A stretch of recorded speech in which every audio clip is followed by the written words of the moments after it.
चोरट्यांचं धाडस वाढलं. अब्दुल्लाट मळीतील मोटारींच्या केबल चोरून जाळण्याचा प्रकार. चोरट्याने आता धाडसाची उंची गाठली असं चित्र अब्दुल्लाटमध्ये दिसून आलं. येथील 10 शेतकऱ्यांच्या मोटारींच्या केबल चोरून त्यांना जाळण्याचा एक खळबळजनक प्रकार समोर आला.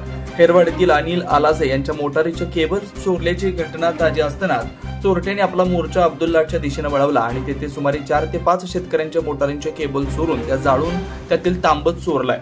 चोरट्यांनी केबल चोरून तेथील शेतकऱ्यांच्या मोटारींवर केबली ठेवून ती जाळली. या ठिकाणी लावलेल्या आगीत शेतकऱ्यांच्या तराफा पूर्णपणे जळून खाक झाला, ज्यामुळे त्याला मोठा आर्थिक फटका बसला. केबलमध्ये असलेला तांब्याचा वापर करून चोरट्यांनी आर्थिक फायदा मिळवण्याचा प्रयत्न केला. या घटनेमुळे अब्दुल्लाट परिसरातील शेतकऱ्यांमध्ये भीतीचं वातावरण निर्माण झालंय.